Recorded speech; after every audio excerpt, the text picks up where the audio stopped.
Ya. Nombre completo. Ismael Patricio Aracena Deza, soy sacerdote jesuita, exalumno de este colegio San Ignacio. ¿De qué año? Salí el año 1971. 1971. ¿Qué año fue director?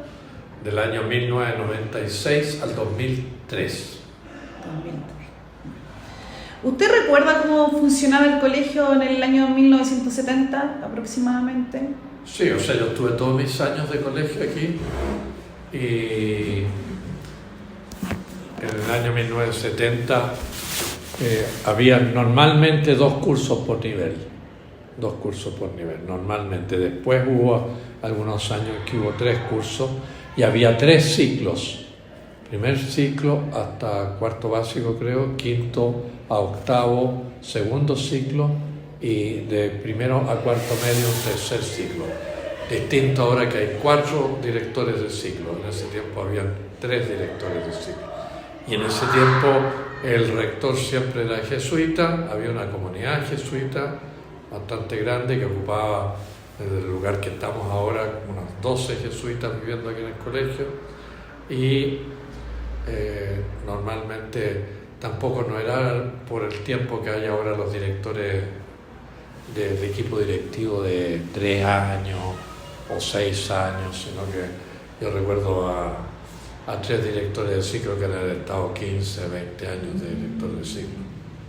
La señorita Margarita Cisterna, que era del primer ciclo, don Víctor Moreno, que falleció el año pasado, del segundo ciclo, que fue profesor jefe mío en quinto básico, todo esto, y el señor Nicolás Genesi, que fue profesor de física, o sea, de química, de biología, y que fue director del tercer ciclo durante muchos años también. ¿Y sus profesores todos eran jesuitas? No, muy poco, pero sí había profesores jesuitas. Bueno, religión evidentemente, pero en la historia yo recuerdo al padre Armando Lillo, un gran profesor de historia, y antiguamente, cuando el colegio se fundó en los primeros años, la gran mayoría de todos eran jesuitas, los profesores del colegio. O sea, yo hay una foto en la residencia al lado donde la comunidad jesuita eran 30 jesuitas que trabajaban aquí en el colegio, y excepto alguna clase, todas las clases las hacían los jesuitas. Y había internado también en el colegio. Que eso no me tocó a mí el internado, pero hubo internado hasta el año 50, 50 y tanto. ¿Usted no le tocó? No me tocó. ¿Y los profesores laicos que habían, cómo era? ¿Cómo lo elegían? ¿Sabe usted o no? O sea, lo que yo sé, una cosa que diría diferente ahora actual, es que el profesor antiguamente entraba al colegio y normalmente jubilaba en el colegio. No hay esta rotación que hay ahora en la cultura actual, que no es solamente del colegio, sino que es una rotación en la cultura actual de la gente en los distintos trabajos. Antes uno escuchaba, no sé, el Banco del Estado va a premiar a los funcionarios que llevan 25, 30, 40 años. Ahora eso no existe en ninguna parte casi. Todavía quedan funcionarios antiguos en algunas, pero antiguamente la gente entraba y salía aquí del colegio. Ayer estaba leyendo una entrevista a don Héctor Noguera, que es exalumno del actor, y le preguntaban cómo había nacido su vocación por el teatro, por la arte escénica. Y decía que su profesor de castellano, en ese tiempo lenguaje se llamaba castellano, le había dicho un día que participara en la academia de teatro, y ahí empezó su vocación al teatro. Mira qué bonito. Nosotros con Juan Carlos en una conversación, porque esto tiene 3 momentos. Antes de 1970, durante 1970, y la reforma militar, como hay que ver como un poco los cambios que ha hecho el colegio. Entonces, él nos hablaba que el colegio, cuando esta pseudo modernización de la reforma de la escuela unificada de la época de Allende, sí, el colegio se dividió, contaba, con la parte de la residencia, sí, con tal de proteger la residencia en caso que se tomara en el colegio. ¿Usted vivió eso? O sea, no que se lo tomaran, que lo expropiaran. Que lo expropiaran. O sea, el miedo que existía en ese tiempo, fuera el miedo que le dio a un sector político del país, porque hay que reconocer que a mí el 70 asumió Allende, yo estaba en tercero medio. El 71 ya estábamos en pleno gobierno de la Unidad Popular. El tema era... ¿Cómo lo vivió? Claro, el tema era el asunto de una división que se fue formando en el país muy grande. Pero el tema de por qué se dividió con la residencia, el problema, por ejemplo, el auditorium perteneció un tiempo a la residencia, un tiempo al colegio, era por miedo a las expropiaciones. Como era un gobierno que quería, así como se nacionalizó el cobre, de algunas otras cosas, el miedo que hubo en los sectores eclesiásticos o particulares de otro tipo también era que el gobierno estatizara o expropiara ciertas cosas. Entonces esa fue la división que yo, por ejemplo, almorzaba en lo que es actualmente la esquina de Vidaurre con San Ignacio, donde está la biblioteca de la Universidad Alberto Hurtado. O sea, nosotros teníamos hasta allá, hasta el fondo. Ya, aquí yo estudié el quinto básico, aquí al frente, hasta que estuve en quinto básico. Este corredor que hay al frente del metro, eso era parte del colegio y era hasta quinto básico, y en quinto pasábamos acá al colegio. ¿Y la universidad la Universidad Alberto Hurtado también? No, eso es una fundación muy posterior, después, yo creo que debe ser por ahí del año 2000, una cosa así, la Universidad Alberto Hurtado. Ya, pero no es que esos terrenos hayan sido del... No, eso es ahí se fueron comprando terrenos y aprovechando algunos terrenos que tenía la compañía por ahí. Por ejemplo, había una casa de formación de los estudiantes jesuitas en Almirante Barroso. Esa se aprovechó para la universidad, para irla agrandando. Por ejemplo, la revista Mensaje estaba en esa primera cuadra, también se aprovechó para irla ampliando la universidad. Lo que ha hecho la universidad es ir comprando terrenos, adecuándolos a salas de clase, a patios, etcétera, para hacerlo llevable para la universidad. O sea, la universidad tiene que haber sido creada al final de los años 90, porque a mí, cuando yo asumí aquí el rector del colegio, hubo un momento que se pensó en esta universidad que estaba naciendo, si esta universidad se venía aquí al colegio. Ese tema me tocó a mí. Y este colegio se trasladara a otra parte. Por ejemplo, se estudió en ese tiempo mucho que fuera en la Florida, lo cual en estos momentos habría sido una pérdida del colegio total, porque en ese tiempo había muchos estudiantes aquí en la Florida, y la Florida, que era una comuna que iba creciendo, que es de las más grandes de Santiago en estos momentos, tenía pocos colegios, pero ahora está lleno de colegios. Entonces el colegio habría desaparecido entre uno más y habría perdido esta ubicación privilegiada, no tanto de privilegiar la ciudad, sino como estilo de educación de un colegio abierto a la realidad del país. A mí me tocaron los tancazos, después les tocó el golpe militar aquí a los alumnos del colegio, no me tocó a mí, pero aquí era el hervidero de lo que pasaba en este país en todo aspecto, sociopolítico, cultural, económico. ¿No? Y después vino la reforma militar educativa cuando se empezó a municipalizar los colegios públicos. Bueno, antes hay que recordar que la anterior reforma educacional, que yo de la cual, soy protagonista en el sentido de como alumno, que es la de Eduardo Frei Montalva, que ahí es donde se dividió la educación básica de la educación media, o lo que antiguamente se llamaban los cursos básicos, los cursos humanidades. Había llegado hasta sexto básico la educación básica, y ahí empezaban las humanidades. Te encuentras con una persona muy antigua, más antigua que yo soy viejo, pero yo salí de cuarto medio. Pero antes el alumno, ¿de dónde salía? De sexto año humanidades. O sea, ahí está la primera gran reforma educacional. Y después la reforma educacional que intentó poner el gobierno de la Unidad Popular, pero que no resultó por oposición, la ENUM famosa, por oposición de un país fraccionado. Las siguientes medidas educacionales fueron desde parte del gobierno de la dictadura de Pinochet. Sí. O sea que ahí está. Y en el fondo, ¿cuál es la teoría que hubo detrás de esa reforma? Más que la formación humanista, científica, es preparar ciudadanos que pueda competir en el mundo económico actual, laboral. Eso, en el fondo, esa es la intuición básica que hubo de esa reforma. Otra cosa es el currículum de cada una de las materias, etc. Pero como intuición de fondo es preparar un sujeto que se desenvuelva en la sociedad, se desenvuelva económicamente, con ciertas herramientas, pero que sea un sujeto de un mundo económico. Hay que recordar que la economía fue una cosa súper importante para el gobierno de Pinochet. Nosotros estábamos viendo también cómo se construyó este colegio por unos misioneros jesuitas argentinos.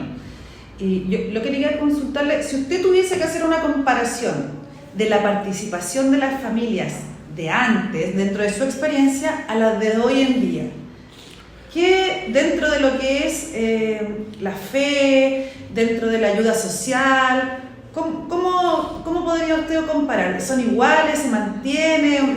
O sea, por partida han pasado un siglo, sí. Un siglo y medio.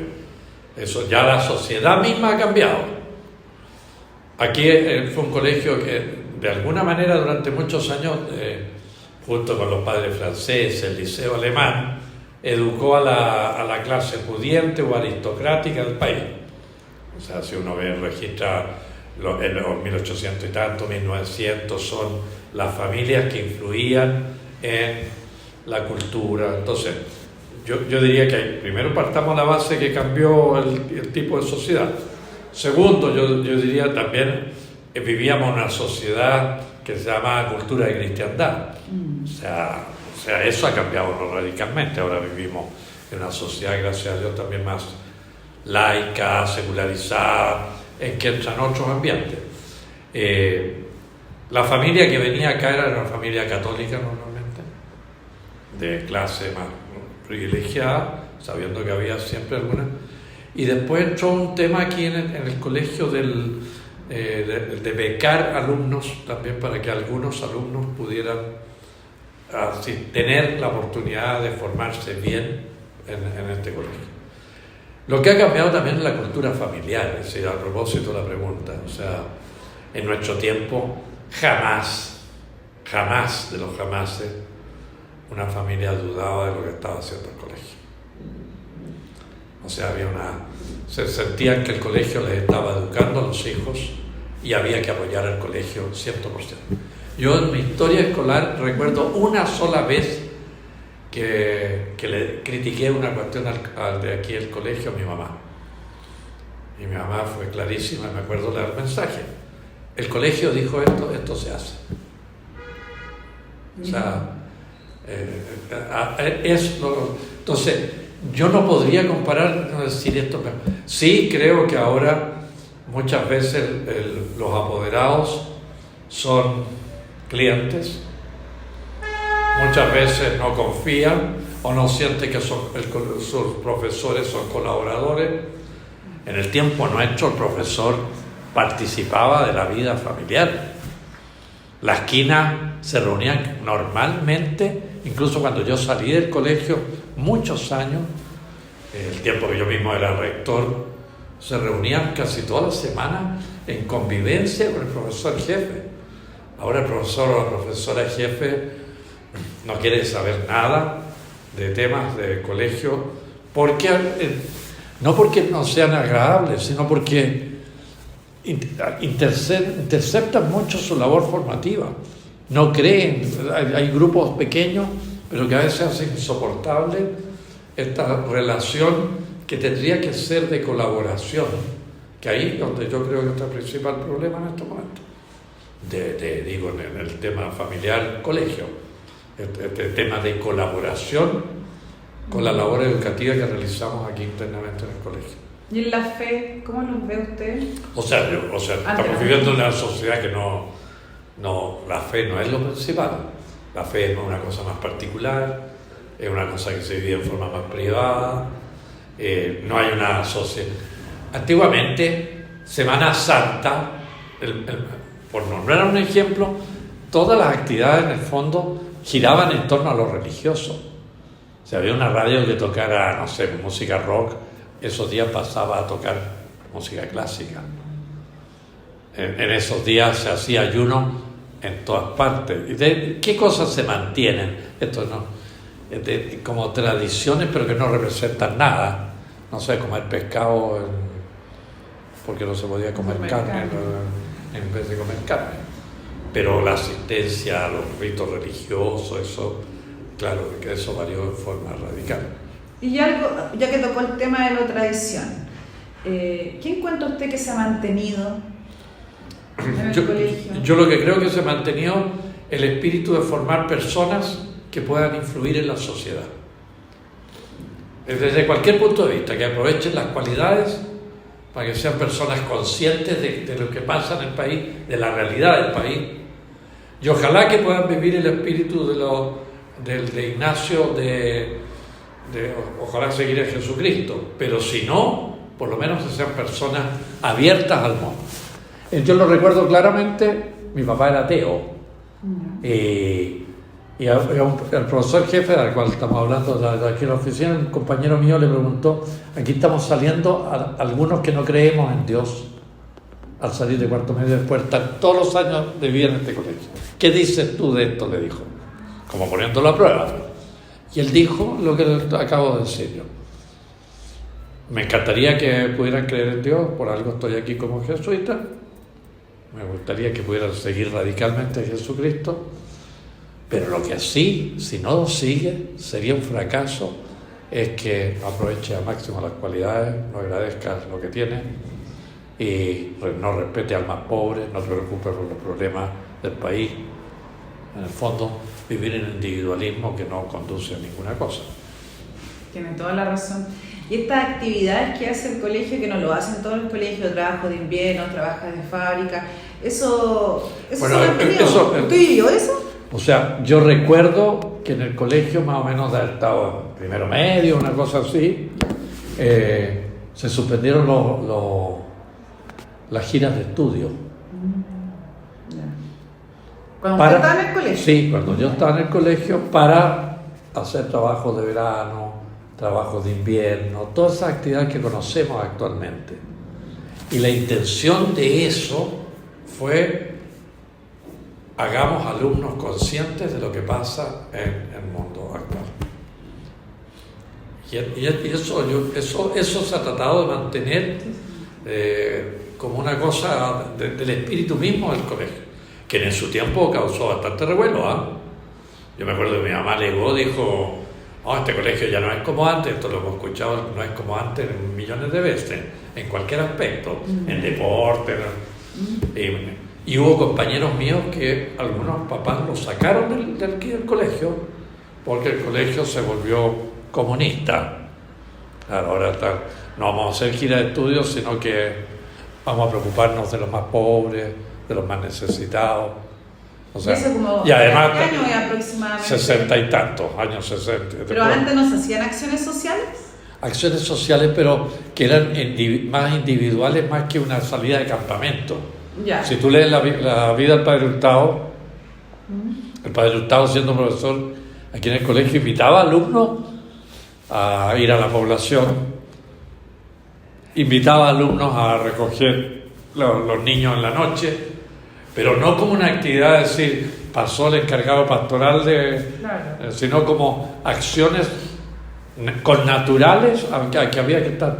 No sé, pues aquí el padre Mariano Campos trabajó toda la vida con los mapuches. E invitó a alumnos, invitaba, pero no eran trabajos de verano propiamente tal, trabajos de invierno, sino que invitaba a un grupo de alumnos: vamos a ayudar a los mapuches. El paseo nuestro de cuarto medio fue de 5 días a La Serena, porque el viernes 21 de mayo del 71 cayó ese feriado. Entonces el presidente Curso en marzo al tiro dijo: va a haber una campaña para los mapuches. El premio es un día libre. Ese es el premio que da el colegio, un día libre al que ganara la campaña. Entonces dijo, ganemos la campaña y pedimos el jueves de esa semana y tomamos desde el miércoles en la tarde hasta el domingo. Qué bonito. Ese fue el paseo nuestro de cuarto medio a La Serena, todavía lo recuerdo. Muy linda historia. A ver. ¿Qué otra cosa te puedo ayudar así? Yo puse aquí si cree usted que la visión jesuita que cuando construyeron el colegio hoy en día sería la misma visión. ¿Se mantiene como la relación de los jesuitas de hoy en día con el colegio? O sea, seguimos, o sea, la obra educativa de los jesuitas es desde el tiempo que se fundó la Compañía de Jesús. Quizás es de las más importantes, hay colegios jesuitas en todas partes del mundo. ¿Qué es lo que no se mantiene? El contexto cultural, que hay que responder al nuevo contexto cultural, y lo que no se mantiene es la cantidad de vocaciones que hay en la compañía. Acabo de mencionar que yo en el tiempo de colegio habíamos 12 jesuitas aquí y venían otros varios a hacer alguna clase o a algunas intervenciones. Yo cuando era rector en la esquina aquí de Vidaurre con los Cochrane, en esa casa que está en la esquina, ahí vivíamos la comunidad jesuita. Entonces, habíamos 5 o 6 jesuitas trabajando intensamente y viviendo aquí en el colegio. Lo que no se mantiene es, ahora por casualidad, por ciertas situaciones, tenemos un rector este año jesuita, pero el resto de los colegios jesuitas tienen un rector laico, porque no tenemos más jesuitas. Los jesuitas tienen, no sé cómo poner la palabra, incidencia, mando en sus colegios o ya no. Porque... Sí, o sea, el colegio pertenece a la compañía y el directorio lo dirige un jesuita. Ah, pero todavía todos son de ustedes. Sí, sigue perteneciendo a la compañía y ante el Estado la Compañía de Jesús es el garante de el responsable de la educación de este colegio. Otra cosa es que el rector sea laico, los profesores sean todos laicos, etc. Pero la inspiración sigue siendo de la Compañía de Jesús. Aquí me voy a salir un poco de la pregunta. Dentro de la conversación se me ocurre, pero dentro de lo que conversan ustedes, ¿no les gustaría retomar las direcciones que lo hacen tan bien? Es que no sé si lo hacemos bien, pero recuerden que hay gente bien preparada en educación ahora. Sí. Antiguamente no había tanta gente que se sacara doctorado ni especializaciones en educación. ¿Ustedes tienen varias gente educada? Sí, pero no hay jesuitas para la atención pastoral de las otras obras. Sí. O sea, aquí en el colegio habemos 2 jesuitas a tiempo completo. Dago viene 2 o 3 veces, 2 mañanas, 2 o 3 mañanas. Entonces, no... O sea, yo me eduqué con jesuitas aquí en el colegio, entonces a mí me encantaría.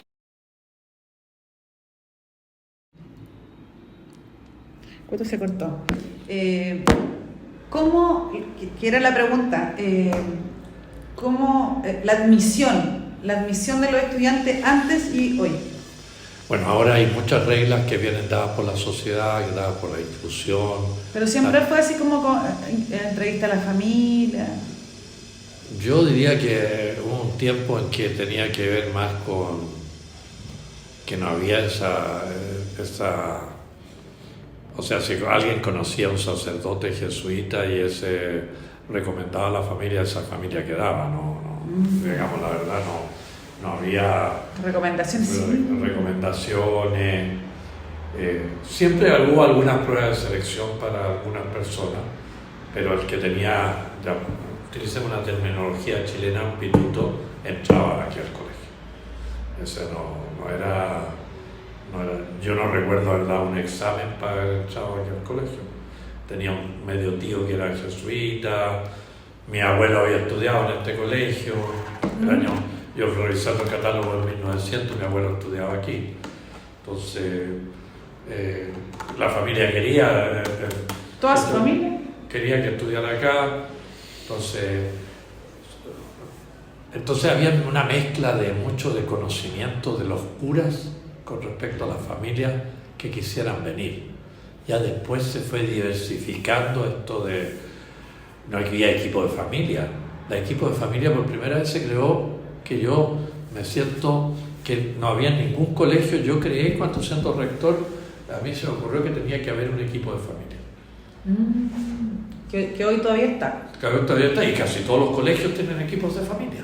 Todos los colegios. ¿Y cuál es el rol del equipo familiar? En mi tiempo era, a mí, cuando lo creé, 3 cosas. Una, que acompañaran el proceso formativo de sus hijos. Lo segundo, para mi gusto, que era sumamente importante, era que fuera un factor evangelizador de la familia en el acompañamiento. Y tercero, que conocieran el currículum y todas las actividades del colegio para que las apoyaran. Esa fue la intuición que tuve yo en su momento. Y desde ahí formar, no sé, buenos procesos cuando ingresaban al colegio, que hubieran comunidades de papás para que siguieran viviendo la espiritualidad ignaciana, que participaran más en las cosas del colegio, etc. ¿Y ellos fomentaron la ruta a la cuchara? No, eso es una creación, yo creo que de hace 1 o 2 rectorados aquí. No, la ruta de la cuchara no existía cuando estaba yo. ¿Pero nació de un director o nació de los apoderados? Yo creo que nació de los apoderados. Y lo cual es digno de alabar, porque no fallan ni un miércoles del año, incluso en el verano. No, incluso hay apoderados que ya sus hijos salieron. Sí, claro, por eso digo, incluso en el verano. Esto es digno de alabar lo que han hecho con la ruta de la cuchara. Que es la misma intuición de cercanía a los más necesitados, que ojalá no se acabara nunca en un colegio ignaciano. No, es muy bueno. Porque, no sé, clama al cielo, yo de la mañana, viendo cómo ha llovido, toda la cuestión, este caballero que está sentado aquí al frente de nuestro colegio, con un plástico encima y con el frío que hace. Y siempre está ahí. Sí, lleva varios años. Oye,